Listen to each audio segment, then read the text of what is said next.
sea, el objetivo de la charla es intercambiar un poco con Marcelo, que es dirigente del MRT de Brasil, Marcelo Tupinambá. Evidentemente, la charla también se da en el medio de una crisis que se está desarrollando también en Perú, de una fuerte movilización de sectores populares, campesinos, de trabajadores contra el gobierno golpista de Dina Boluarte. Nosotros la idea no es abrir acá la discusión de Perú, que es una discusión que excede mucho más, pero sí las y los convocamos a seguir. Bueno, en la Izquierda Diario están cubriendo también los compañeros de Perú de allá, porque hay un proceso que es bastante dinámico, con movilizaciones que comenzaron sobre todo en el sur del país y que se están extendiendo e incluso llegando más a Lima, que era un sector mucho más separado de las movilizaciones, que ya lleva más de 47 muertos, se ha cobrado la represión, por lo menos hasta el día de hoy, con movilizaciones muy importantes, incluso si no las vieron, con los funerales de los caídos producto de la represión, con movilizaciones muy masivas. Evidentemente es un proceso que, como tiene también factores de descomposición mucho más fuertes del régimen político en Perú, y como tiene también una base social movilizada, especialmente campesina y del sur, mucho más marcada, es un fenómeno que incluso llamamos a seguirlo, porque puede ser que se desarrolle mucho más incluso de los procesos las revueltas que hemos visto incluso en los últimos años en Latinoamérica, sea en Chile, bueno, más allá también los procesos que está pasando en Brasil. Pero la idea es, como no es, el objetivo de la charla es abordar la situación política en Brasil, no es profundizar de todo. En Argentina también, si después hay alguna pregunta, podemos charlar, pero la idea es enfocarnos, o sea, el objetivo de la charla es enfocarnos mucho más en los procesos, en el proceso que se está dando en Brasil, que haya, digamos, elementos tanto conceptuales como de desarrollo histórico que explican lo que estamos viviendo, y que eso sea lo que tome Marcelo. Nosotros, bueno, ahora vamos a tener un micrófono nada más, sino la idea también era hacer también más un intercambio, pero vamos a hacer algunas, yo le voy también a tomar algunas preguntas que por lo menos me parecía que podían estar buenas para que Marcelo desarrolle, y después entre las y los compañeros o las personas que lo estén viendo por el Facebook de la Izquierda Diario y quienes están acá, se nos pueden ir haciendo llegar las preguntas. Vamos a abrir también una rueda de preguntas, y también la idea es que sea dinámico, digamos, y no solo expositivo. Bueno, no sé, por ahí para abrir, Marcelo, ¿con qué objetivos pensabas vos también la charla y la intervención que venimos teniendo del MRT en Brasil? Buenas tardes a todos los camaradas. Gracias por la invitación. Efectivamente, es muy importante discutir lo que pasa en Brasil, así como lo nombraba Pato sobre lo que pasa en Perú. Son hechos políticos muy importantes de la situación internacional. Brasil tiene también esa particularidad de discutir cómo enfrentar la extrema derecha en Brasil. Es importante también porque tenemos una intervención ahí como un grupo hermano del PTS, ¿no? el MRT, allá. Pero aparte de eso también es importante para que saquemos las conclusiones estratégicas de esos debates que hay en otros países también, para empezar acá la intervención como revolucionaria acá en Argentina. Yo voy a desarrollar un montón de elementos de análisis y caracterizaciones para entender lo que pasa en Brasil, pero ya desde un comienzo quería plantear que para nosotros queremos pensar la charla en función también de pensar cuál es la conclusión estratégica que toda esta situación nos pone a los revolucionarios, que es la pelea que estamos dando allá en Brasil, desde el MRT, con Izquierda Diario, también en la intervención que tenemos en el Sindicato de Trabajadores No Docentes de la Universidad de São Paulo, el SINTUSP, donde la última, donde post 8 de diciembre, que fueron los actos golpistas, salieron a decir junto con nosotros que hay que levantar una política independiente, llamar a una movilización, que la única forma de enfrentar efectivamente a la extrema derecha es la movilización obrera y popular con los métodos de la clase obrera, levantando un programa obrero de salida de la crisis de forma sin ninguna confianza en las instituciones del régimen político y del gobierno Lula-Alckmin como respuesta a esta situación que está planteada. Bueno, no, primero, por ahí para arrancar por lo último y después ir viendo los fundamentos de lo que pasó. Uno veía por la televisión el domingo las acciones golpistas y cómo se puede leer, cómo se puede entender lo que pasó el domingo 3 con estas acciones en las sedes de los 3 poderes del Estado de Brasil. Sí, es imposible entender esta acción del domingo, esta acción golpista, repudiable del domingo, que fue este intento de toma, ¿no?, de los 3 edificios, de los 3 poderes en Brasilia, la capital federal, sin entender lo que pasó en la coyuntura en la elección, ¿no? Después vamos a volver un poco más atrás para ver lo de fondo que está por detrás, pero justamente la elección ganó Lula con un margen muy estrecho, de poco más de un 1% de los votos, y ya se veía que era una elección muy polarizada electoralmente y que Bolsonaro tuvo una política ya desde antes de la elección de preparar mucho el escenario para o ganar o cuestionar el resultado electoral, ¿no? Un elemento de esto es el constante cuestionamiento al sistema electoral brasileño, a las urnas electrónicas, que hicieron mucho cuestionamiento de eso y llegar a intentar votar del Parlamento el voto impreso, que en Brasil las urnas no son como acá, ¿no? Son urnas electrónicas, y cuestionaban el sistema electoral, diciendo que había fraudes,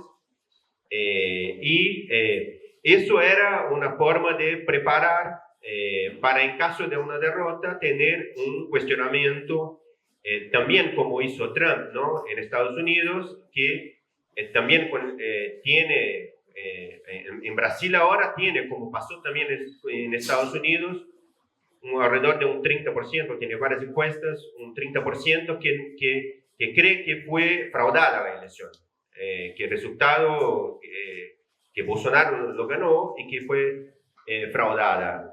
Incluso parte de lo que podemos entender después del rol que tiene hoy en día en Brasil los militares, la justicia, que nosotros llamamos bonapartismo judicial, bonapartismo militar, ya en la elección quedó muy claro eso, que era una cosa escandalosa, que era que el Tribunal Superior Electoral de la Justicia, ¿no?, llamó a los militares, las Fuerzas Armadas, para fiscalizar la elección. O sea, ya es impresión del nivel de bonapartización que hay en Brasil, justamente, obviamente, eso no fue suficiente para que la derecha, esa extrema derecha, aceptara el resultado electoral.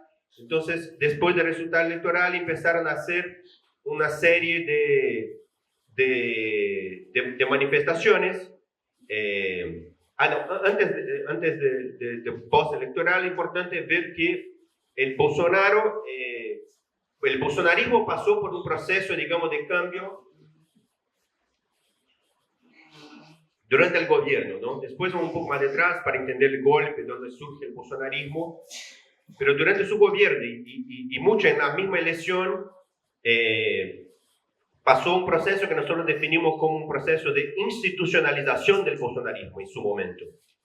Que en la elección, ¿qué significaba? Se expresaba en que Bolsonaro, que es de ultraderecha, ¿no?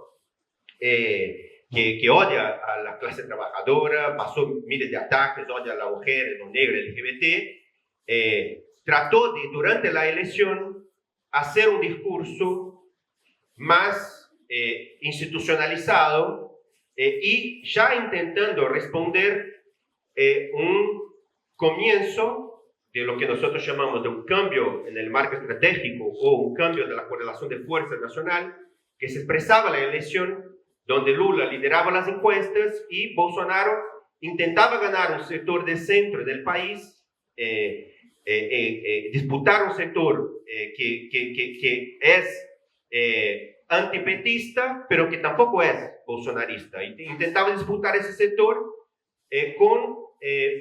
incluso con una serie de medidas económicas y haciendo balances, intentando hacer un otro balance de la pandemia, que fueron los dos elementos que más desgastaron el gobierno, ¿no? La conducción de la pandemia, en Brasil tuvo 700.000 muertos oficiales, y la situación económica, que en la elección se notaba eso en el debate de masas, y también en las encuestas apareció como lo que definía la elección era la economía. Entonces Bolsonaro, por ejemplo, en el último momento de la elección, ofreció un aumento de sueldo mínimo, incluso más grande de lo que Lula planteaba de aumento de sueldo mínimo, y tomó también la demanda de Lula de bajar la cobranza de impuesto al salario de sectores de la clase obrera efectiva, ¿no? Un poco más, que gana un poco más. Y tomó esa demanda también de Lula, o sea, como parte de ese proceso de institucionalización, intentó hablar de las mujeres, intentó hacer un diálogo medio que es ese proceso que nosotros llamamos de institucionalización del bolsonarismo, ¿no? Pero justamente al ser derrotado, que muchos dicen que no esperaban que pudiera ser derrotado, hicieron toda una operación para que no pasara eso, pasó a haber otra situación donde Bolsonaro se pone en silencio después del resultado, no lo reconoce hasta el final, hasta hoy, y empiezan a haber manifestaciones que son de una minoría, que son justamente la minoría más dura, protofacha de Brasil, que empezó primero con cortes de autopistas, que fueron cientos en el país, que surgieron ya varias investigaciones y era muy claro que era financiado sobre todo por lo que van a estar financiando ahora también. Sectores del agro, que está muy ligado al transporte de camionero de Brasil, ¿no? Empezaron a hacer cortes de autopistas en todo el país, que después quedaron ya muy aislados, que parte de ese proceso, ¿no? Estos cortes quedaron muy aislados en el país, incluso dentro de la base votante bolsonarista, que después vamos a desarrollar esto, pero justamente todos los datos muestran que tiene un 10-15% en Brasil, que es a favor de la dictadura, o sea, de extrema derecha muy dura, pero tiene un sector también que vota en Bolsonaro como una alternativa al PT, pero que es de la vieja base tucana del país, ¿no? Evangelistas que no quieren una radicalización de enfrentamiento en Brasil.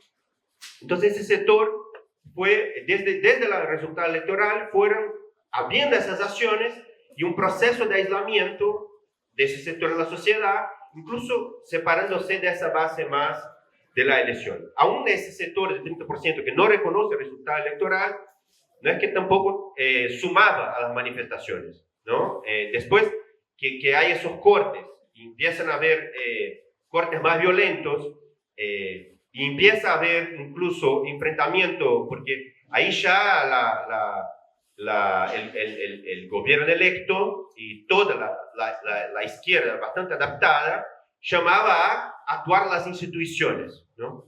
Que tiene que ver con lo que estamos viendo hoy. Están cortes de los fachos en la calle y llama a actuar las instituciones, que Alexandre de Moraes, la justicia actúe, la policía actúe. Justamente empezó a haber, por ejemplo, hinchas de fútbol, que en Brasil hay algunas hinchas de fútbol que no es como acá, que son, hay una cierta tradición de un sector más de izquierda, empezaron a cruzar o lo que la policía no hacía, las hinchas de fútbol sacar los bolsonaristas de las autopistas, y empezó a haber gente que bajaba de las villas a sacar los bolsonaristas, y empezó a salir un poco de control y bajaron hicieron una campaña muy fuerte contra esos cortes, y esos cortes fueron a los cuarteles generales en todo el país, en las puertas de las Fuerzas Armadas, exigiendo una intervención militar. Bueno, queda claro que los militares no es que hablan abiertamente, impongamos una dictadura, pero la línea era intervención militar para garantizar una nueva elección o el cambio de resultado electoral, ¿no? Ese era como intervenía. Entonces, y ese acampamento quedaron esos 2 meses, pero cada vez más con menos gente, y tampoco hubo en ese periodo manifestaciones masivas en apoyo a eso. Más bien empezó Lula a gobernar, porque Bolsonaro ya no gobernaba. Hubo un gobierno de transición que nunca pasó eso en Brasil, que efectivamente había un gobierno nuevo funcionando antes de la asunción, con apoyo de todos los empresarios que hacían declaraciones como gobierno, el vice, que medio que efectivamente ya había un gobierno, justo para intentar seguir aislando y controlar una transición que se dio en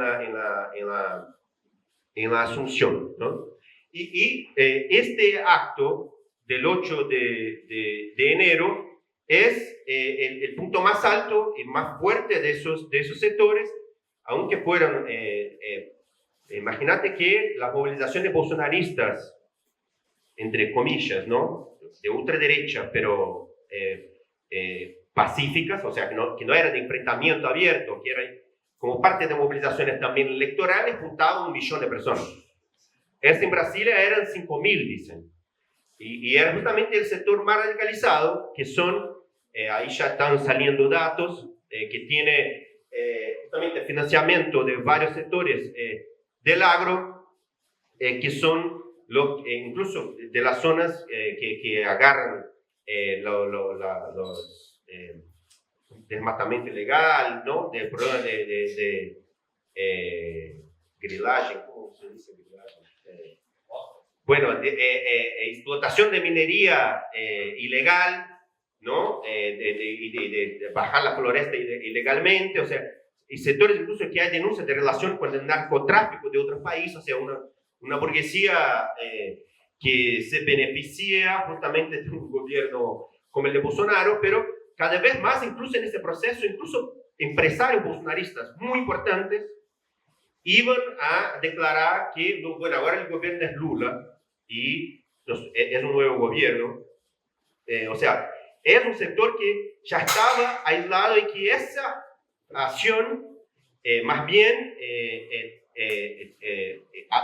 incrementó ese aislamiento bastante con todo el repudio de la sociedad que hubo, pero también de lo que pasó en el mismo régimen político, de una unidad del conjunto del régimen político y rechazo a eso que todos dicen que es una unidad histórica. Por ejemplo, en Brasil nunca hubo una reunión como la que convocó Lula, donde estaba el presidente de las 2 cámaras, el presidente todos los representantes del Tribunal Superior y los 27 gobernadores, que parte de esa presión incluso hizo con que gobernadores bolsonaristas que se eligieron, incluso un militar que es gobernador de São Paulo, Tarcísio de Freitas, dice que no iba a esa reunión, que era una reunión justamente para garantizar una unidad nacional de enfrentamiento a estas naciones golpistas, en base a las instituciones, ¿no?, de la forma que el régimen político quiere contestar a eso.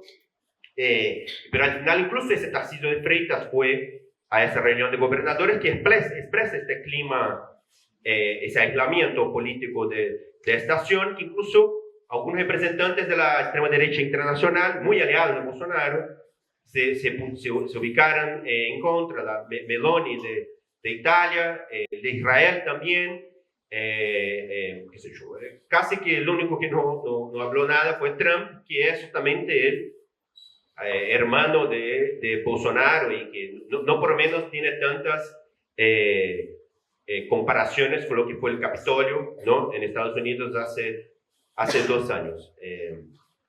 Para retomar, o sea, pues había un punto importante de lo que marcaba, que me parece que es la política ambigua, ¿no?, de Bolsonaro después de las elecciones, que era no reconocer, o sea, ni reconocer a Lula como presidente, ni no reconocerlo, aunque sus funcionarios también jugaron en la transición al gobierno, o sea que había un juego ahí como de intentar deslegitimar al nuevo gobierno. Y esto también por una pregunta también que ya nos van llegando y entonces la ligo acá para mí porque va. ¿Por qué, digamos, qué tiene que ver esto? ¿Por qué no hablamos nosotros de golpe de Estado y más bien de acciones golpistas? Por ahí eso más concreto y después, si nos van llegando preguntas también ya vamos sumando, pero así también después nos metemos un poco más en de dónde sale el bolsonarismo, ¿no?, que es a donde quería ir. Sí, eso para nosotros justamente es una acción golpista repudiable y que hay que enfrentar con la movilización obrera y popular, que yo voy a desarrollar al final, pero no se trata de un golpe de Estado porque no hay ni una correlación de fuerza para un golpe de Estado en Brasil.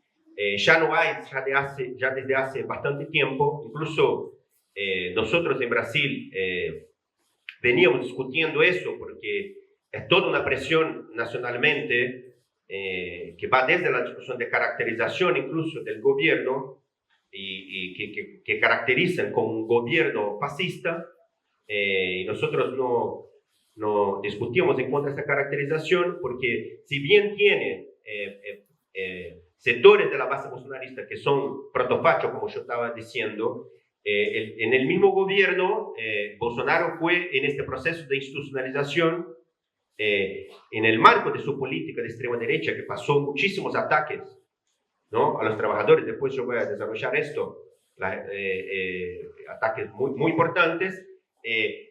Más bien trató de gobernar, hacer un acuerdo con el Parlamento, en Brasil lo que se llama el Centrão, que es un sector de la vieja casta política que es siempre base de cualquier gobierno. Era base del gobierno de PT, ahora es base del gobierno de Bolsonaro, ahora Lula está tratando de disputar una base de esto de nuevo, pero justamente no puede ser un golpe de Estado sin el apoyo de Estados Unidos y de todos los sectores del imperialismo que están todos bloqueados con Lula y apoyando el enfrentamiento a esa extrema derecha.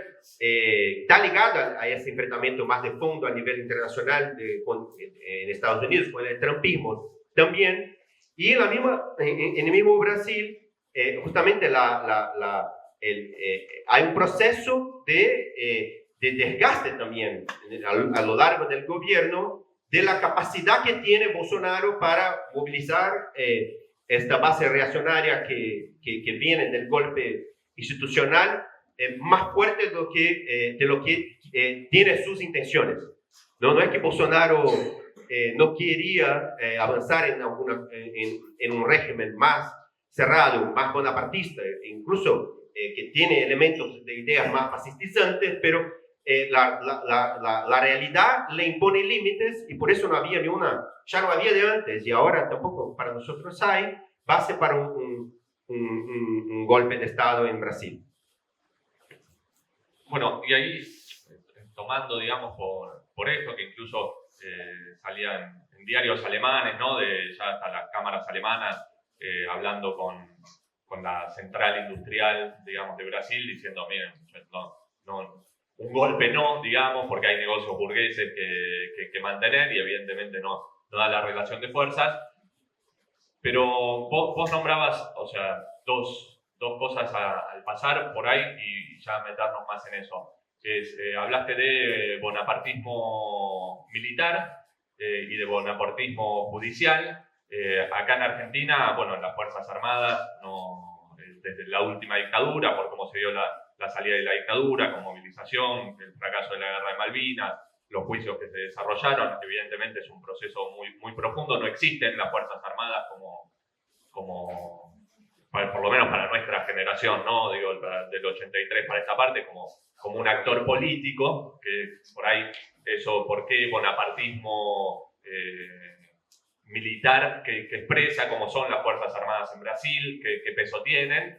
Y por otro lado, el bonapartismo judicial. O sea, cuando hablamos de bonapartismo, por ahí, es decir, una fuerza política que se intenta situar por arriba de las clases, digamos, y que ejerce un poder propio por fuera de las relaciones exactas con las clases. O sea, no, pero por eso, para que se entienda. Pero ¿cómo ves? ¿Cómo juegan esos dos, el bonapartismo judicial y el bonapartismo militar en Brasil? Sí, justamente para entender eso yo voy a volver más atrás en los últimos años en Brasil. Voy a tratar de ser lo más corto posible para ver un poco la película, ¿no?, en desarrollo. Pero antes hay una definición que quería poner, que cuando decimos que no hay perspectiva de golpe de Estado y toda esa situación que yo desarrollé, no estamos disminuyendo la división política importante que hay en el país, que es parte de esa situación internacional también que nosotros estamos viviendo, que viene desde 2008, ¿no?, con las crisis orgánicas de una serie de países internacionalmente, de lo cual Brasil es parte, y también de una agudización de esa crisis con lo que significa la guerra de Ucrania, que no da para desarrollar acá todas las consecuencias que tiene a nivel de la política internacional, pero que es parte de la tensión política que está instalada en Brasil también, y también este concepto que venimos utilizando para discutir sobre esa extrema derecha que surge a nivel internacional, de polarización asimétrica, ¿no?, que surge una extrema derecha que se pone contra el status quo frente a esas crisis, ¿no?, y que no hay una respuesta. En Brasil es muy claro eso, que vamos a desarrollar, por izquierda, de una izquierda política que ponga una salida anti-status quo. Es verdad, la izquierda aparece como defensora del régimen político degradado que está en Brasil, ¿no? Pero volviendo un poco para atrás, yo quería, primero, así, la clave que yo voy a desarrollar es desde lo que nosotros llamamos el golpe institucional de 2016 para acá, ¿no?, que creo que es lo que más quizás se conoce, pero yo quería volver un poco antes, porque para entender que en Brasil estamos, cuando yo dice cambio de marco estratégico y cambio de la correlación de fuerzas, después de 6 años de una situación muy reaccionaria en Brasil. Estamos en ese momento de un cambio, y este cambio de marco estratégico no es un cambio coyuntural o un cambio particular que estamos discutiendo, es el cambio de que en Brasil siempre ocurre grandes transformaciones, que es si el PT está en el gobierno federal o no. Para que tenga una idea, acá en Argentina, Brasil en 2002, que es cuando se elige por primera vez Lula su primer mandato, nunca había el PT gobernado. Nosotros llamamos en ese momento el gobierno de Lula un Frente Popular Preventivo, porque era justamente un intento de no pasar en Brasil lo que estaba pasando en América Latina en conjunto, y acá las jornadas revolucionarias de 2001, que era la masa saliendo a las calles contra el neoliberalismo, ¿no? En Brasil no pasó eso, pero no es que no había elementos que empezaban a desarrollarse en ese sentido, y justamente viene el gobierno Lula, por primera vez apoyado por sectores burgueses importantes, para tener ese rol de contención, ¿no? Después de eso, hay, ¿no?, 13 años, 12 años, ¿no?, del gobierno del PT, ¿no? 2 mandatos de Lula y después 1 y medio de Dilma. En ese momento, cuando entra el gobierno de Lula, lo que quiero plantear en general, para que se entienda, es hay un cambio muy fuerte en la dinámica de la lucha de clases, la ubicación de las burocracias sindicales, el rol de la izquierda, ¿no? En el primer gobierno de Lula, por ejemplo, es cuando surge frente a una reforma jubilatoria que hace un proceso de lucha muy importante de estatales que genera un proceso de movilización antiburocrática en los sindicatos, que surge con lutas ahí, que nosotros también hacemos parte, y surge el PSOL también por izquierda del PT, que llega a tener 6 millones de votos en la primera elección, en 2006, que es el momento de mayor ruptura por izquierda con el PT. Después viene el proceso de crecimiento económico, del boom de las commodities, que allá también, allá mucho más que acá, también mucho más que acá, generó un proceso de pasivización muy fuerte, impulsada por el gobierno del PT, de pasivización social, ¿no? Y una ilusión, un proceso de precarización del trabajo muy fuerte, porque generó mucho empleo del gobierno Lula en ese periodo, pero era su abrumadora mayoría un trabajo muy precario, y justamente es un sector social que no tiene la tradición de izquierda de los sindicatos, de organizar sindicalmente, que era la base histórica del PT, ¿no? Y que ese sector, que en Brasil se llama mucho de clase C también, también tuvo durante un tiempo una ilusión de ascensión social gradativa, que justamente en el gobierno de Dilma, cuando viene la crisis económica muy fuerte, que cae la economía un 7%, genera un choque entre esas aspiraciones de ascensión social que había con las posibilidades concretas que estaban planteadas, ¿no? Junio de 2013 es el quiebre de esto. Ya antes hubo una cosa que casi nosotros solos en Brasil nombramos, pero en Brasil hubo huelgas salvajes, fuertísimas, en 2011 y 2012 de la construcción civil, justamente en las grandes obras, se dice, de Dilma.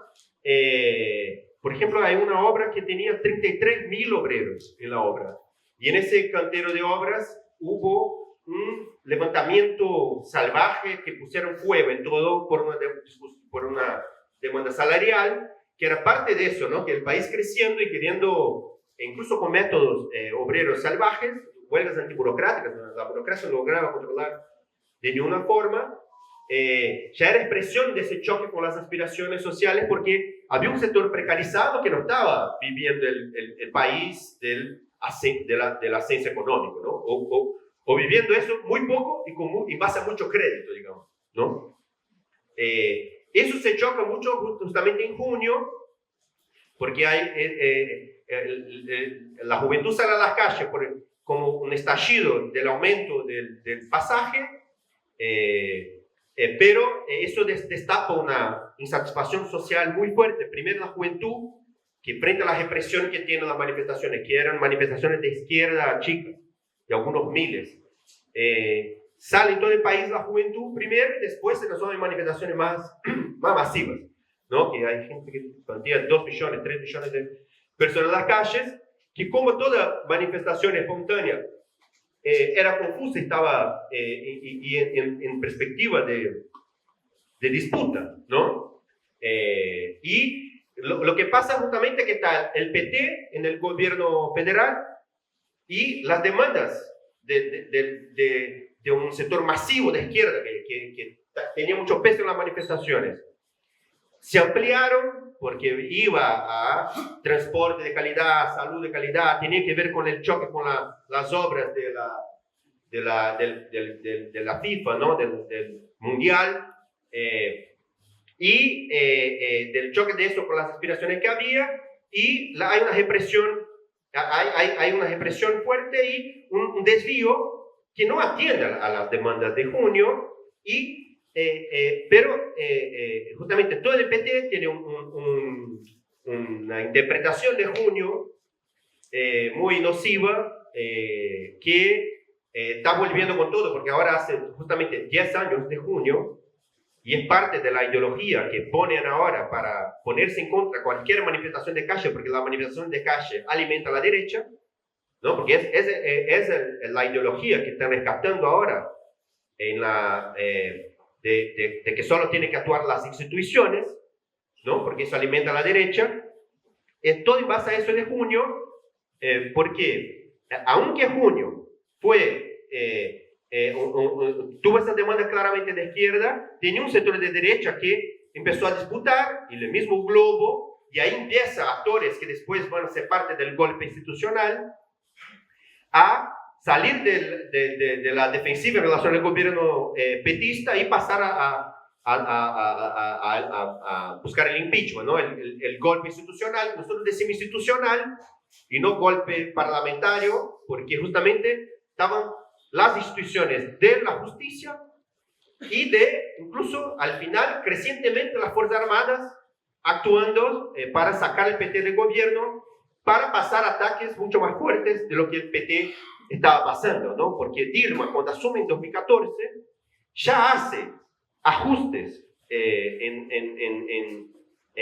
el comienzo de su segundo gobierno, y es parte de la pérdida de base social que tiene, que lleva a este proceso a que a partir de 2015 ya es marcadamente manifestación de calles de derecha, ¿no? De una derecha clase media reaccionaria, golpista, que era incluso que no pasaba en Brasil desde la dictadura, ¿no? Manifestaciones así, y es la base social que va después con la lideranza de justamente otro Bonaparte, que era Sérgio Moro, con la Operación Lava Jato, que cumplía un rol en un sentido parecido con el rol que cumple ahora, después puedo explicar un poco más, Alexandre de Moraes, que es el ministro de la Justicia, que era el presidente del Tribunal Supremo, que salió una nota ahora sobre Alexandre de Moraes en New York Times diciendo que las democracias occidentales tienen mucho que aprender con él, incluso Estados Unidos, porque tiene un peso en el país que no tiene en ningún otro lado. O sea, justamente esta experimentación de frente a una crisis orgánica y crisis de los partidos tradicionales, como habla Gramsci, ¿no? Empezar a tener los poderes sin voto, que es justamente la justicia, los militares y también las iglesias, es parte de lo que va generando esa base social de lo que fue el bolsonarismo después, ¿no? Pero eso no es una política que es fruto de los cambios que fue la derecha haciendo. Eso nosotros justamente denunciamos que el PT abrió espacio a la derecha en sus gobiernos porque alimentó e incrementó justamente todos los actores sociales que después son la base del golpe y la base del bolsonarismo. Es el PT que fortaleció. Para que tengan una idea uno por uno, citar imágenes, decir algunos ejemplos clave. Primero, las Fuerzas Armadas. Las Fuerzas Armadas fue Lula que puso en 2010 la intervención de las Fuerzas Armadas brasileñas en Haití, con parte de disputar una ubicación internacional de su gobierno por la MINUSTAH, y el comandante principal que Lula pone es General Heleno, que es después ahora el general que cuidaba del Gabinete de Seguridad Institucional, que es la inteligencia del gobierno, uno de los generales más reaccionarios, más fachos que está al lado de Bolsonaro. Y fue Lula que dio peso a ese tipo como comandante de las tropas en Haití. Y no solamente él, pero tiene varios de esos generales que son la cúpula bolsonarista, que vienen justamente de esta operación militar en Haití, del peso que ganaron. Y también él plantea, y con razón, que fue él que puso mucha plata en las Fuerzas Armadas, también fue él que generó un investimiento y dio un peso a los procuradores de la justicia muy grandes que después fueron base de la Lava Jato. Fue él también que promovió un crecimiento económico en el país que era todo muchísimo basado en el agronegocio. ¿no? Era la base no tuvo ninguna política también de industrialización, nada, era muy basada en el agronegocio, y justamente ese sector, todo el agronegocio es un cambio estructural que viene en Brasil desde hace, no sé, 20 años, cada vez más fuerte. Para que tengan una idea, la soja en Brasil ya es, en términos absolutos, se produce más que Argentina. Y hay estudios que dicen que la tendencia es en términos proporcionales también. O sea, es de un crecimiento enorme que tiende a pasar incluso a Estados Unidos. Y eso genera todo un otro país donde la economía crece, tiene...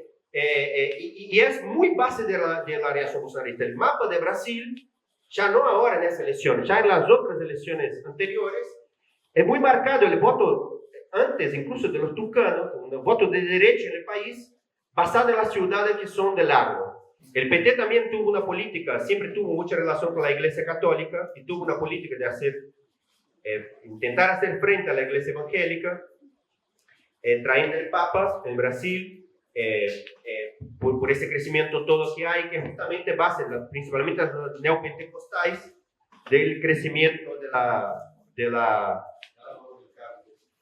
del crecimiento de la derecha, y hacía en el Parlamento todo el tiempo acuerdo con los representantes de las cúpulas de esas iglesias. En Brasil tiene una cosa que se llama bancada do boi, Biblia y bala, que son cientos en el Parlamento, juntando todos. Que son, no sé, 70% del Parlamento, juntando eso da 70, 70, 80% del Parlamento. Que es justamente, ¿no? Boi, Biblia y bala. Esa base reaccionaria ya estaba antes, y la forma de gobernar de Lula y del PT alimentó eso. Entonces viene ese cambio del golpe y todo lo que pasamos después, ¿no? Que yo... No, una cosa corta, para mí estaba bueno esto, por ahí, si no sé si se entendió, pero por ahí o sea, bala, buey y Biblia, bala, Fuerzas Armadas, digamos, buey hacia todo lo que es el agro, por eso le decían buey, y Biblia, obviamente, sobre todo las iglesias evangelistas, sobre todo los pentecostales, que acá están, pero mucho menos, es la Iglesia Universal del Reino de Dios, los que hacen ¿cómo se llama ahora? Las novelas, digamos que también ahora estamos importando de Brasil, que tienen toda una ideología más creacionista, más de derecha.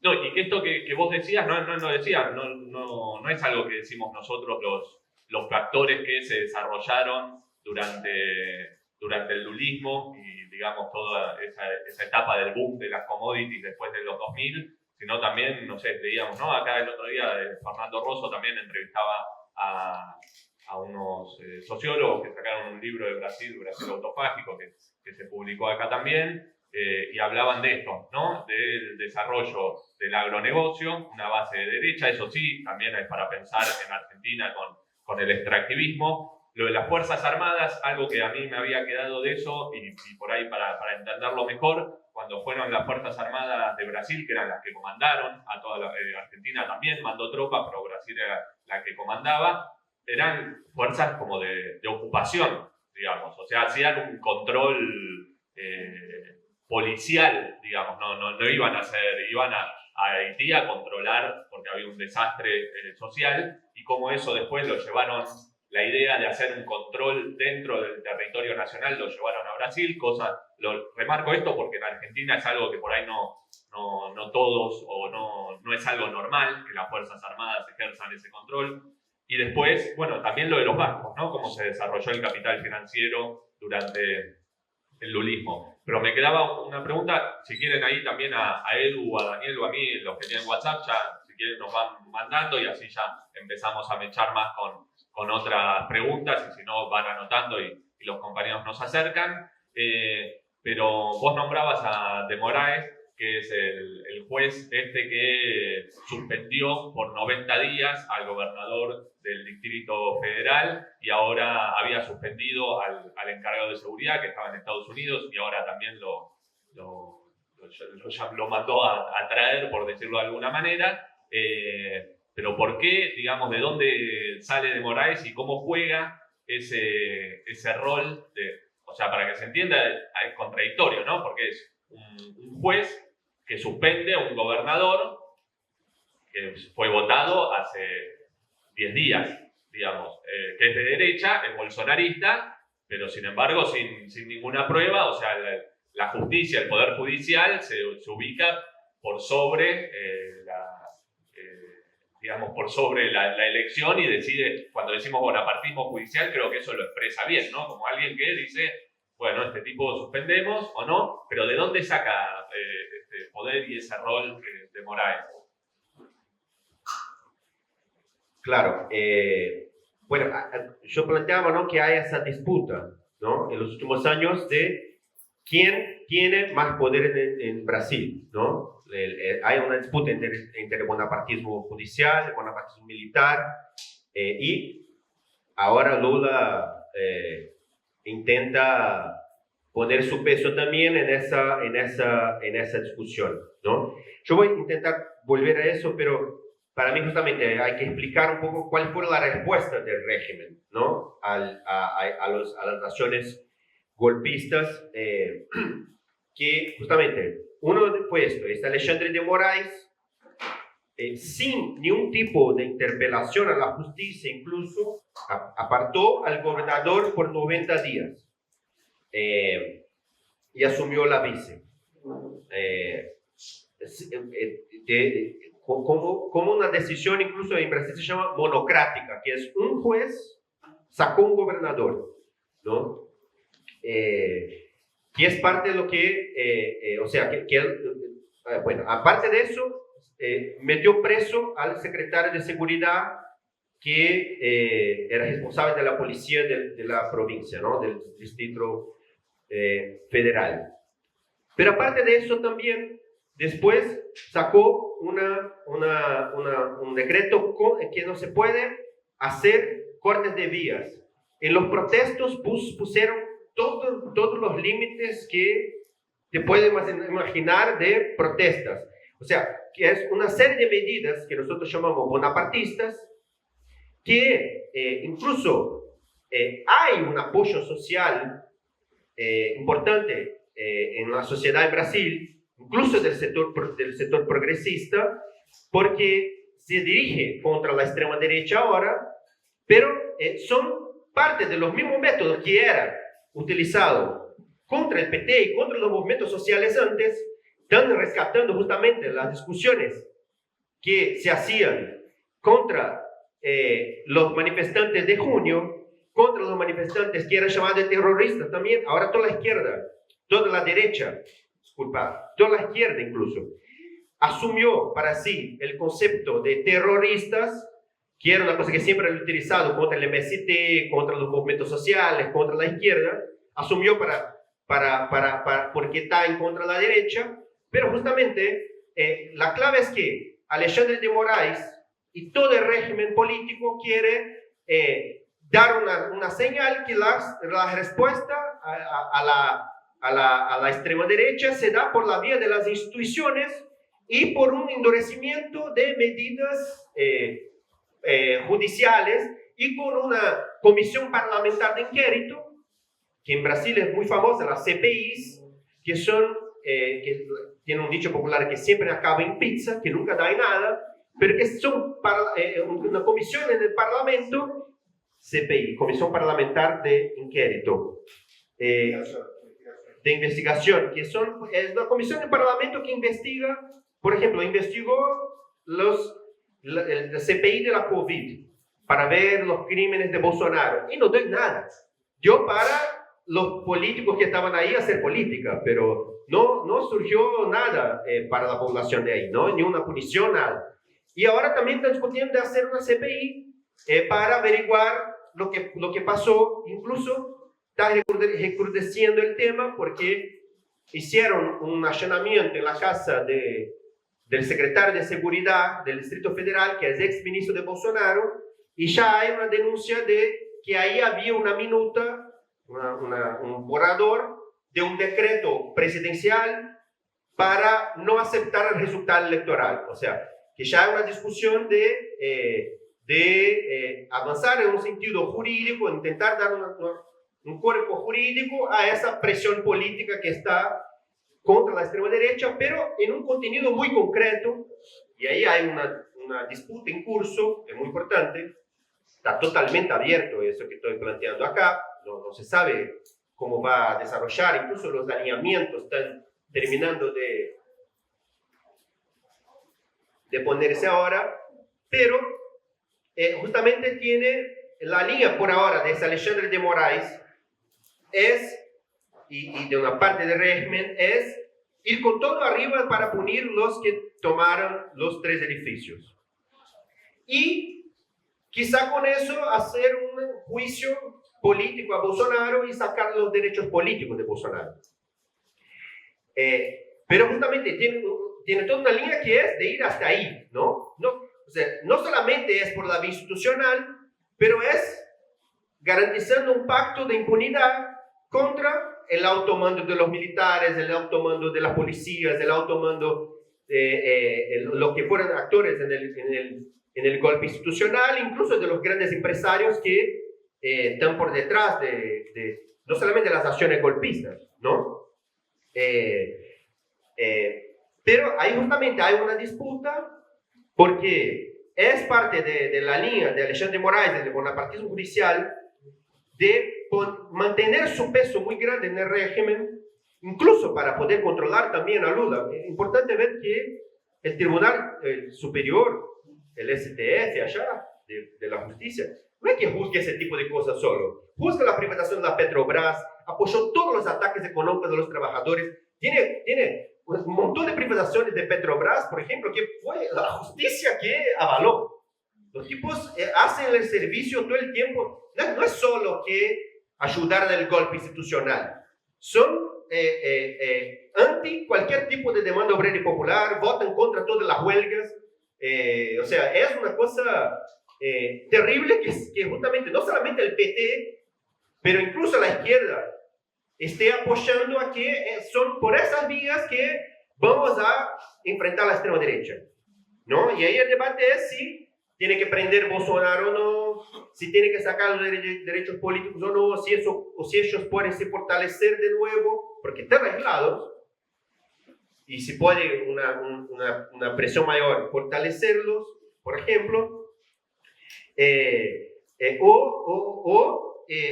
el intento que indica un poco Lula, pero digo, no, está en pleno desarrollo, que habló, por ejemplo, ayer, hizo su intervención más fuerte contra los militares, así, de cuestionamiento a los militares, pero con una línea que decir, justamente Lula dice que no es un golpe, que son algunos enloquecidos que tomaron, que es para bajar un cambio en relación a eso y poner otra agenda política en Brasil y tratar de gobernar, porque al que parece quiere sacar la base gobernando, ¿no? Tipo, no quedar con la agenda política del enfrentamiento al bolsonarismo. Entonces, eso está justo en pleno desarrollo. Conecto con algunas preguntas que van mandando, o todavía Facundo y otros compañeros también marcaban esto, ¿no? De por qué, bueno, por un lado, mientras hay una pasivización y no se convocó ni a los sindicatos ni a los movimientos sociales, que en Brasil también tienen mucho peso, el movimiento sin tierra, movimientos campesinos muy importantes, sin techo también, y por otro lado se va apoyando o hace un juego, bueno, sobre todo ahora en algún momento con el bonapartismo judicial, negociando también con el bonapartismo militar, pero ¿cómo se liga o cómo se puede pensar esta política de intentar negociar con estos dos sectores institucionales sin desarrollar, digamos, una política para ver también quiénes son los responsables de estas acciones que hubo, y el esquema, el armado que se venía viendo del gabinete de Lula para este nuevo gobierno? Ya hablábamos un poco el otro día, contaban, tiene más de 30 ministros, ¿no? El gabinete nuevo, barbaridad, algo también novedoso para Brasil, pero ¿cómo se puede entender qué tipo de armado estaba pensando Lula, qué se podía ver de perspectiva de cómo quería negociar con estas contradicciones? Claro, el gobierno de Lula tiene 37 ministerios y eso es parte de su política justamente de intentar contemplar en su composición ministerial a la derecha y a representantes de la izquierda, ¿no? Por ejemplo, para que tengan una idea, el ministro de Defensa, todos saben que es elegido por los militares. Es un tipo que es civil, era de este centrón, pero tiene mucha relación con los militares, es un tipo de confianza de los militares. Y se discute abiertamente eso en el Brasil como un hecho. Después tiene una ministra de Turismo que es ligada a las milicias de Río de Janeiro. Las milicias, muy sintéticamente, son grupos organizados de policías, militares y bomberos, o sea, todos milicos, que fuera del horario de laburo se organizan militarmente para tomar zonas y controlar la seguridad, la TV, todo. Controlan incluso el agua de las empresas en algunos lugares y cobran de la gente que vive ahí. Control territorial que hoy en día dicen que ya dominan 2 millones de territorios que tienen 2 millones de personas en Río. Y es una cosa super reaccionaria que fueron los que asesinaron a Marielle, ¿no? Son los que efectivaron. No se sabe todavía quién mandó matar, pero los que efectivaron el asesinato son milicianos, ¿no? Y justamente puso en su gobierno una que es conocidamente, no somos nosotros que estamos diciendo, es un escándalo en Brasil, una ligada a las milicias. Y el vice, que es Alckmin, acaba de decir que una buena comparación para hacer, es tipo un Larreta, pero un Larreta muy mano dura. Se lo van a decir esto, porque Alckmin, cuando era gobernador de São Paulo, reprimía a las manifestaciones de todo tipo, de una manera brutal, y también a las villas, era un policialesco, carnicero enorme, ¿no? Y tiene también, de esos 37 ministerios, tiene por ejemplo 9 ministerios, que son incluso de partidos de este centrón, que es derecha, ya es llamado centrón, pero es son gente bastante derecha, que ni siquiera sean parte de la coligación electoral que lo eligió, que es todo parte de la política de Lula de tratar de poner adentro de su gobierno las contradicciones y al mismo tiempo, y por eso genera mucha ilusión, expectativa, aspiraciones, puso también la hermana de Marielle Franco en el Ministerio de Igualdad Racial, un Silvio Almeida, que es un intelectual antirracista bastante importante de Brasil, y creó el Ministerio de los Pueblos Originarios y puso una representante del PSOL. Es el Ministerio del PSOL, es el Ministerio de los Pueblos Originarios, que es lo indígena. O sea, y también todos vieron la asunción, que hubo un simbolismo de eso muy fuerte, ¿no? Tipo del pueblo entrando en el gobierno de nuevo. Y justamente, esta composición ministerial, que es el mismo método que tuvo Lula en 2002, también hizo eso, un ministerio que tiene adentro los sectores bastante de derecha y el sector más por izquierda, intenta traer la contradicción para su gobierno como un gobierno de conciliación de clases que va a tratar de responder a todo por la vía institucional, ¿no? Entonces, eso es la composición del gobierno. Justamente yo decía, ¿no?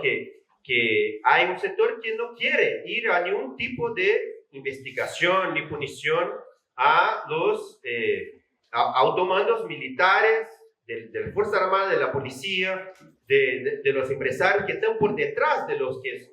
Porque pueden utilizar de chivo expiatorio a los que están ahí para parecer un gran combate contra la extrema derecha, pero es verdad que es parte de lo que fue la transición en Brasil, que los militares tuvieron una amnistía completa. En Brasil no tuvo ni uno de los...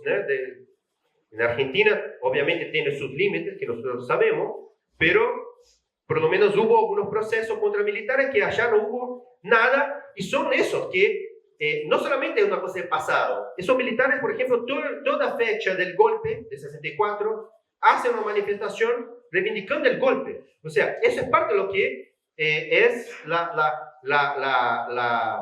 lo que es el bolsonarismo, lo que es esa extrema derecha, y que justamente al toda la izquierda actuar como una mera presión a que las instituciones actúen, que el gobierno de Frente Amplio actúe, que el Tribunal de Justicia actúe contra la extrema derecha, y no de impulsar una movilización obrera y popular independiente en base a la lucha de clases, que pueda hacer lo que puede garantizar incluso una consigna que se está surgiendo bastante en Brasil, en la vanguardia, en contra de la política del PT, es importante decir, pero va surgiendo un sector por abajo que habla mucho de sin amnistía.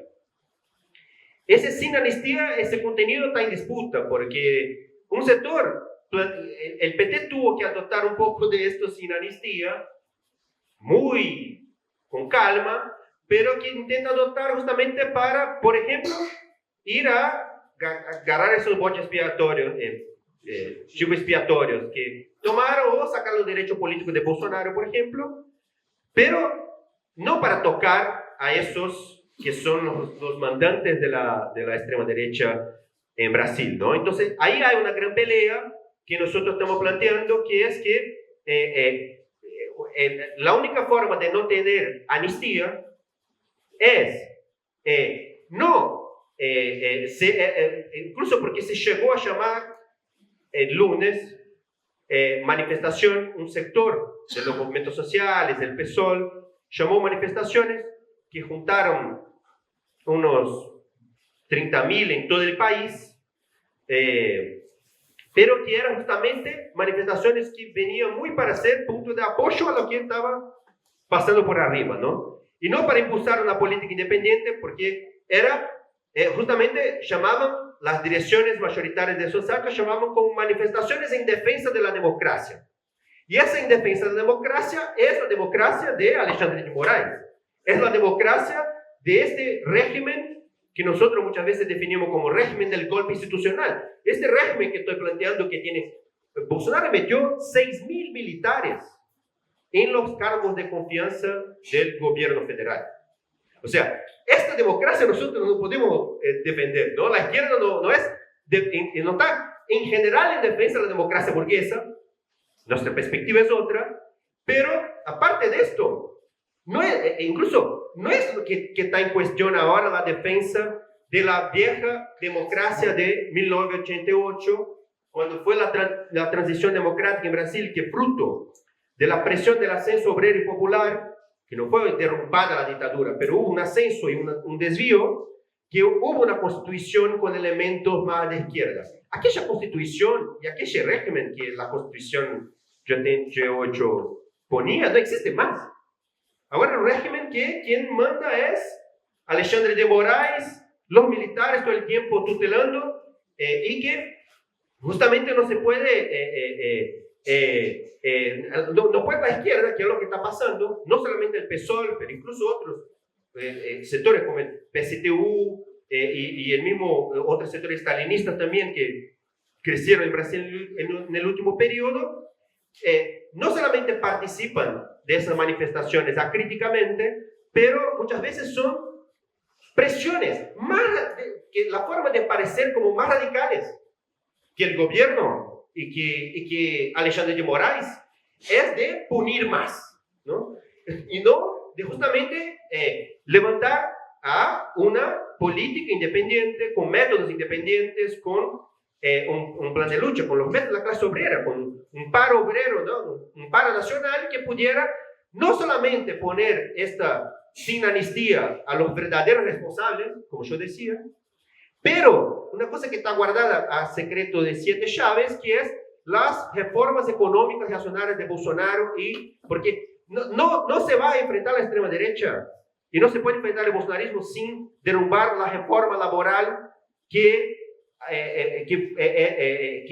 pasó con el gobierno golpista de Temer, la reforma jubilatoria que después fue del gobierno de Bolsonaro, o sea, con todos los ataques, las privatizaciones que vinieron en Petrobras y en varios otros sectores del país, que son todos los ataques económicos que vinieron con el golpe institucional, que incluso de levantar también una reforma agraria radical, que es lo que puede sacar la base de ese agro reaccionario en el campo. O sea, la única forma que nosotros vemos y es la pelea que estamos dando, ¿no? En base a ese sector que está por sin amnistía, pelear ese contenido, pero el sin amnistía tiene que estar ligado a ese programa para que los capitalistas paguen por la crisis, ¿no? Para avanzar, comenzando por esa revocación de todos los ataques que vinieron con el golpe. Porque el problema en Brasil ahora todo quiero reducir a un debate entre democracia o fascismo. Y eso en la tradición histórica del movimiento obrero nosotros ya vimos que es para hacer un frente supuestamente democrático, pero que es un pacto antidemocrático con relación a las demandas del movimiento de masas y que incluso en Brasil cualquier sector que se quiera movilizar va a tener estos palos que están dando ahora contra la extrema derecha arriba de sí, ¿no? Ahora, por ejemplo, está convocado, es la primera lucha que está convocada en el gobierno de Lula, y es sintomático, para el día 25 está convocado por un sector más espontáneamente, así, un sector autonomista, así, convocado un paro de repartidores para el día 25. Y eso para nosotros justamente es base para un plan de lucha, porque justamente, ¿por qué sale el paro de repartidores? Porque los repartidores no pueden esperar, ¿no? Porque parte de la política de las burocracias sindicales es que haya un tiempo para el gobierno gobernar, porque tiene que controlar esa extrema derecha, ¿no? Pero ese sector, incluso en el fin del año, también salieron algunas luchas de tercerizados de limpieza en las universidades que nosotros apoyamos con todo, que justamente son esos sectores más precarios que no tienen tiempo para esperar, que puede ser que salga y que tiene que ser base de apoyo para una exigencia a las direcciones sindicales para impulsar un plan de lucha por las demandas para un verdadero sin amnistía, pero que pasa también por esas demandas económicas que responden a las necesidades de la clase obrera y los sectores oprimidos, ¿no?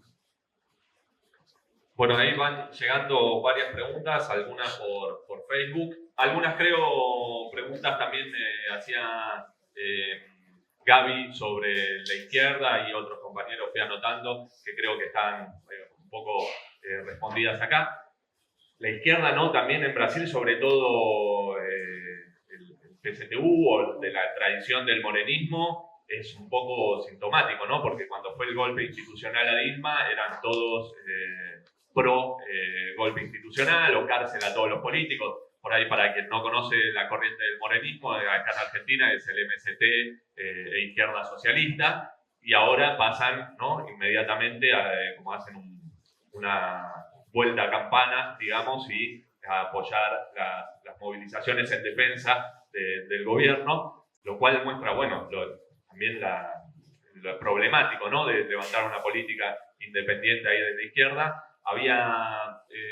Martín también preguntaba sobre la perspectiva económica, que eso lo dejo por ahí, lo podés tomar. Creo que algunas cosas marcabas también con las tareas de destruir al bolsonarismo, la herencia del bolsonarismo es volver atrás con la reforma previsional, la reforma laboral, las condiciones de precarización, los sectores que se empoderaron, tanto judiciales como de las Fuerzas Armadas, pero después también ligar esto de la perspectiva económica y las demandas que un poco lo tomabas, a una pregunta también que hace Jessica, y ya por ahí después vamos cerrando, si alguien más quiere acercarnos una pregunta, pero ya más o menos para ir cerrando, que es, que preguntaba cómo si opinás que Lula queda fortalecido de esta situación por ahora, en el sentido si se ve fortalecido como figura, digamos, o o queda más débil, cuál es la situación por ahora.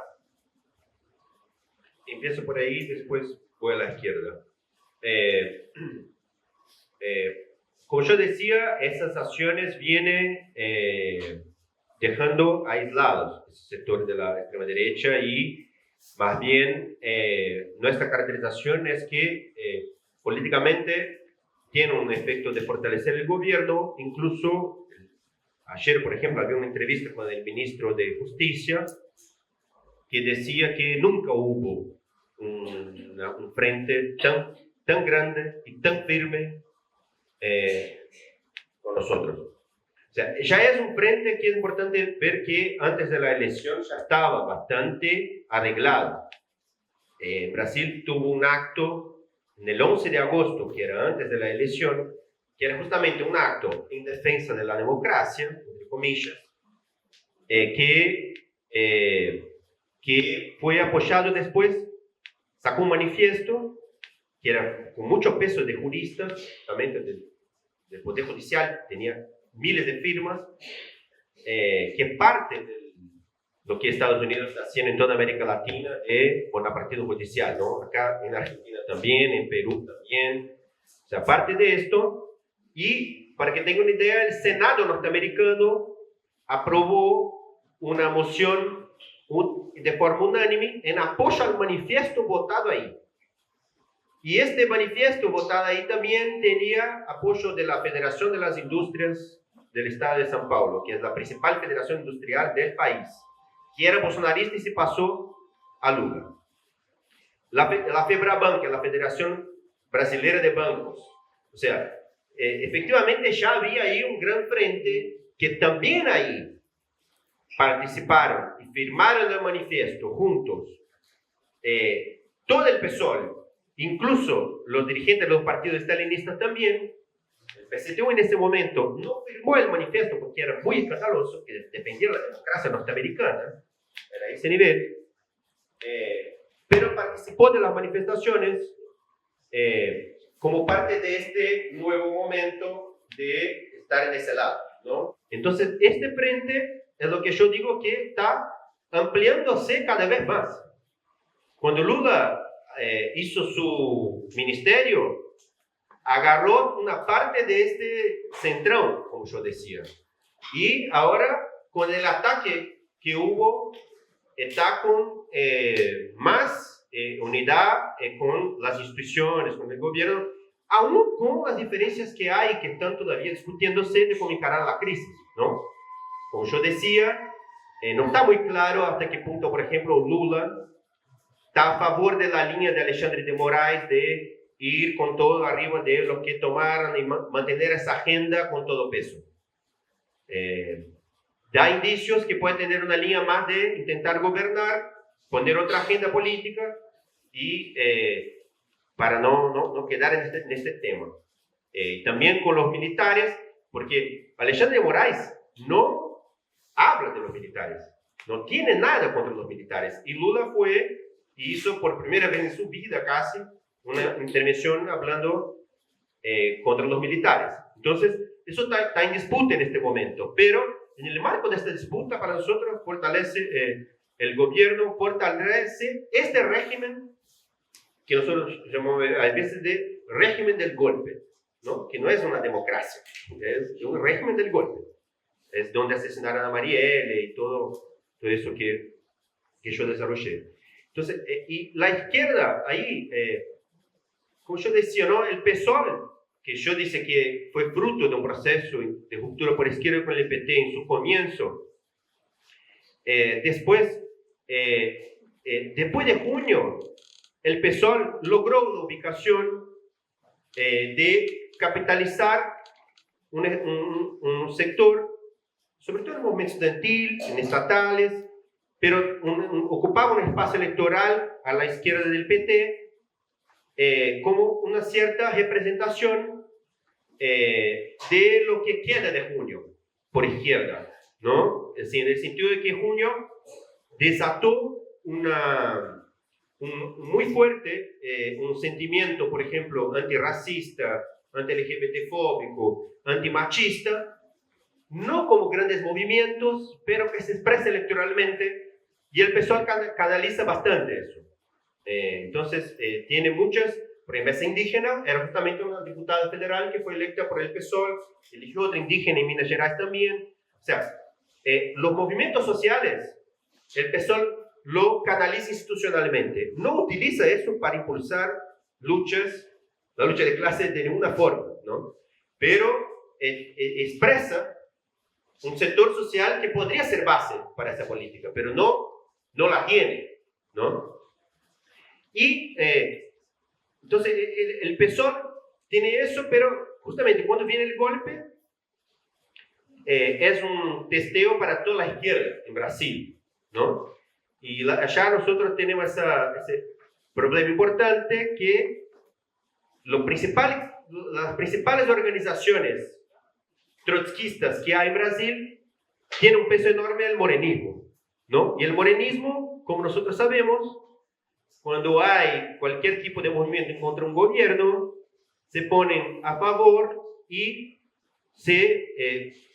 lo que antes nosotros hacíamos como debate sobre el mundo árabe, sobre Venezuela, sobre Cuba, en Brasil se hizo concreto, y ahí justamente el PSTU, la CST, que es ligada a la IES de acá, ¿no?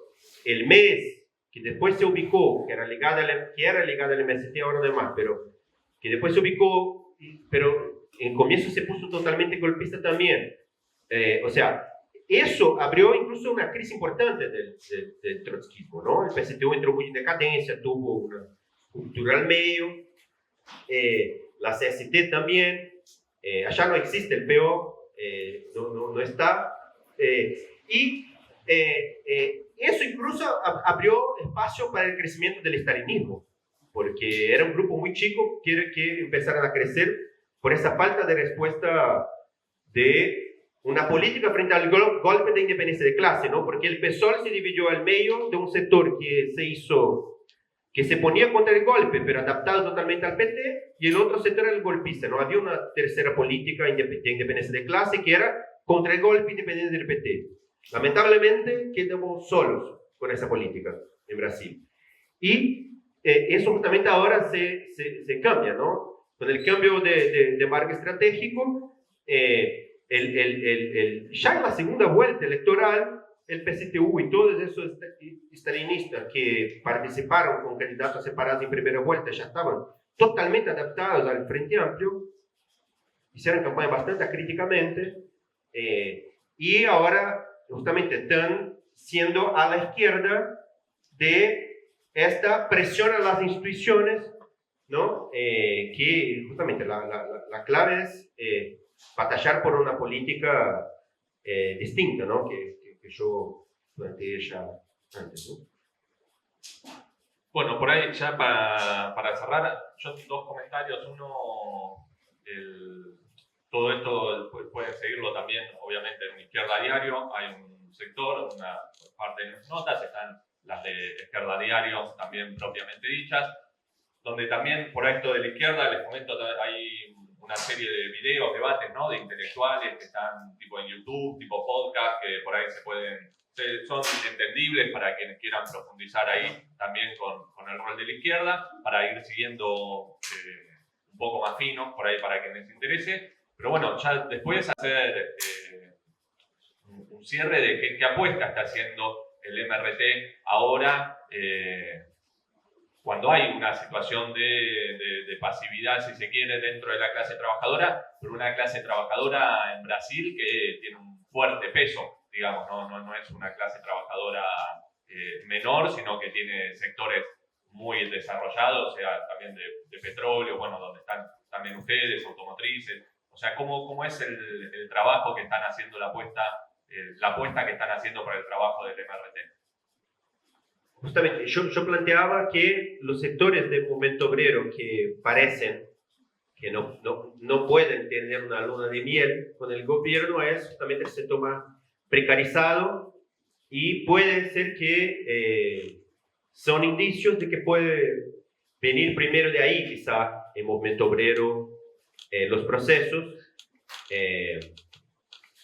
Incluso nosotros, como yo decía, hicimos una intervención muy fuerte en apoyo a estas luchas de tercerizar la universidad, como siempre hacemos, y parte del cambio que hay en la situación incluso es que fue muy interesante el apoyo que hubo de masas en los estudiantes en relación a esas luchas, que no era una lucha que tenía tanta sensibilidad antes. Incluso cuando no hay luchas, nosotros siempre defendimos lo tercerizar en las universidades, por ejemplo, y no tenía el apoyo que tiene ahora, que se ve que tiene una sensibilidad social distinta, y un desafío que nosotros venimos pensando, discutiendo en la universidad va a ser justamente en el movimiento estudiantil tratar de batallar por una política que no transforme al movimiento estudiantil y a las mismas universidades, que es la política, porque la política de la burocracia estudiantil y de la burocracia universitaria es transformar a las universidades en auxiliares del gobierno. Esa es la línea, ¿no? De tener un movimiento estudiantil que batalla por una política independiente y por las demandas estudiantiles, aliada a la clase obrera y a la clase trabajadora de los movimientos sociales, por nuestras demandas, no para hacer programas de gobierno. Pero más allá del movimiento estudiantil activo, una cosa que viene pasando muy interesante en la juventud es el fenómeno más ideológico también, que nosotros venimos tratando de tener iniciativas, de discutiendo incluso que hay que ser muy ofensivo con eso, que es que hay en la juventud se desarrolló en la situación reaccionaria de Brasil un interés por el comunismo bastante grande en la juventud. Para que tengan una idea, el año pasado en Google, la pesquisa, la búsqueda, ¿qué es? La más que existe en Brasil es ¿qué es comunismo? Eso refleja también los ataques del bolsonarismo al comunismo, también genera un interés del otro lado que nosotros venimos tratando de disputar con ese sector nuestra perspectiva, y justamente estamos discutiendo también de hacer tener iniciativas más ofensivas para disputar también ese fenómeno más ideológico. Lo otro que hay también es una batalla en relación a los movimientos sociales, que la política del PT y del PSOL es hacer ministerialismo, es que ahora tenemos la ministra indígena, ahora tenemos el ministro negro, ahora tenemos 9 mujeres en el ministerio, o sea, canalizar todo para que el gobierno lo haga, tratar de impulsar las movilizaciones y las demandas de esos sectores, ¿no? Por ejemplo, están hablando mucho del gobierno como un gobierno que está a favor de las mujeres, pero está prohibida la discusión del aborto en Brasil. Esa fue la política. En las elecciones, ya en el gobierno de Dilma, ya en los otros gobiernos del PT, es un pacto con las iglesias que no se habla de aborto, del derecho a aborto. Entonces, ahí está una pelea importante también para, en el movimiento feminista, por ejemplo, pelear por que se mantenga la política del derecho a aborto, porque es una pelea fundamental que acá en Argentina obviamente tiene mucha tradición y conquista en relación a eso incluso, ¿no? Y en el movimiento obrero, ahí va a haber un desafío importante, porque justamente donde hay cierto sentido perdió menos desde el golpe institucional, aunque perdió, obviamente, que son los sectores más estatales, los funcionarios públicos, donde tiene más peso la izquierda. Ahí hay una presión de sindicatos. Ya hay sindicatos, por ejemplo, que votaron en Congreso de esperar un año de gobierno para hacer campaña salarial, por ejemplo. Ahí va a haber una pelea, porque justamente son los sindicatos que son más ligados al PT. Yo no hablé de un ministro del gobierno que era el expresidente de la CUT. La CUT, que es la principal central sindical de Brasil, ¿no? O sea, los sindicatos están adentro del gobierno. Entonces, la política va a ser toda de esperemos del gobierno y si luchamos, estamos haciendo el juego a la derecha, ¿no? Entonces ahí va a haber una gran pelea para disputar. Y justamente nosotros venimos discutiendo que a partir del sindicato de trabajadores de la USP, que es donde estamos nosotros, la Universidad de São Paulo, y del sindicato del SUBTE también, que somos parte de ahora de la nueva directiva que ganó en la elección reciente contra la burocracia, desde ahí, o sea, el SUBTE es un sindicato que tiene 9.000 trabajadores en São Paulo y para toda la ciudad, ¿no? Tipo, es muy importante. Entonces, desde esos dos sindicatos, tratar de hacer una pelea para impulsar ese Frente Único Obrero por las demandas que están puestas, ¿no? De la clase trabajadora y de los sectores oprimidos. No con una política sectaria, o sea, un movimiento que es independiente, que no exige que las personas rompan con el gobierno para hacer un frente en defensa de las demandas de la clase trabajadora, ¿no? Pero hacer un movimiento que incluya a todos esos sectores con ese programa que yo había desarrollado, que es el contenido del Sin Amnistía, combinado con esas demandas económicas que están puestas en el marco de la perspectiva de batallar por una perspectiva socialista, ¿no? Porque justamente lo que está haciendo falta en Brasil es una izquierda que, aparte de esta ubicación política de independencia de clase, de independencia en relación al gobierno, al régimen, pelee también por una perspectiva de fondo de respuesta a la situación que está planteada en Brasil, porque este programa transicional que levantamos solo se puede completar con en base a la autoorganización de la clase trabajadora, no solamente en esas luchas, pero como base de una nueva sociedad, ¿no? De un socialismo construido desde abajo que pueda planificar la economía y resolver de fondo y abrir camino hacia una sociedad socialista y comunista, ¿no? Esa es la perspectiva que tenemos. Bueno, ahí me parece están ya las preguntas, creo que se fueron contestando varias de las que están. Sumo también, que me había olvidado, están en el Instagram, por ahí para la juventud de Carla Diario, también siguen siempre muy actualizado, incluso con videos y todo. Las preguntas o todo lo que no haya quedado respondido, mañana Leandro lo va a responder en Monte Grande. Sí, hay una bancada, así que para quienes quieran también van a estar invitados. Y bueno, le agradecemos a Marcelo la charla.